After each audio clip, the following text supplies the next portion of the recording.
So I've been asked by Mike to talk about deficit leveling and what that does to children um, developing to adults in their future lives, and how it impacts development, and also the importance of what it does to your emotional well-being and your mental health.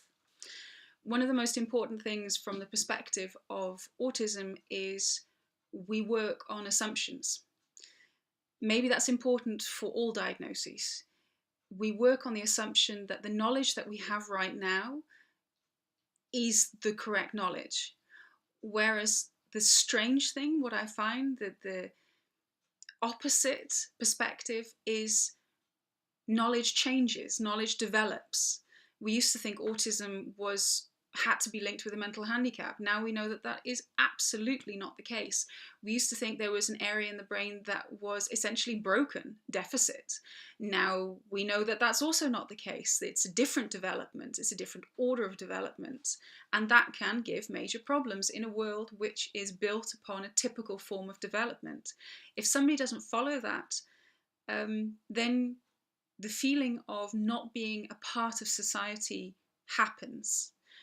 Often we talk about children with autism not wanting to make contact. Of course, that's not true. Everybody wants to make contact. You're a human being. You need that contact. You need to not feel alone. And the difficulty is that diagnosis can help an awful lot, but it doesn't define anything. How I saw my process of diagnosis, and that happened when I was an adult, so I went looking for it, which is a big difference. I saw it as a way of maybe finding a direction, a way forward. I'd hit my head against the wall so many times. I thought, right, okay, I've got something to hold on to now, and now I can go further. What I remind parents when I work with them is, if you have a child who's received a diagnosis, that child did not choose for this. The environment chose for the child.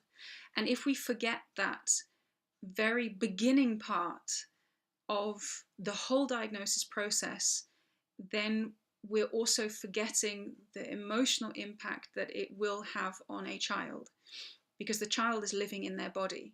If you have a challenge with language and a language delay, the child knows that already, because they're living their life.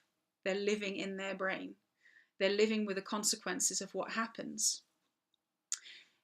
If autism is continued to be labelled as a deficit, when we know that that's not true, it's a different development, and development can happen just at somebody's own pace, at their own speed, sometimes really quickly. We also forget that. We focus more on what doesn't go right, whereas sometimes we forget the amazing things that children can do because of an acceleration in development. Asperger said, you've got to see both sides of the coin. So you've got to see both sides of a child when you're working with them.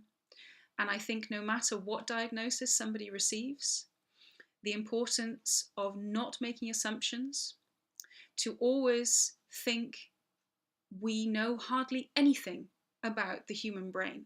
We are so at the beginning stage of our own development of understanding the human brain. Let's remind children that we don't know. As adults, we don't know, but that we want to work together with them in order to help them achieve their dreams. So maybe that's the most important message about not working from the perspective of deficit. Work from the perspective of humanity. And I don't think you can go much wrong with that.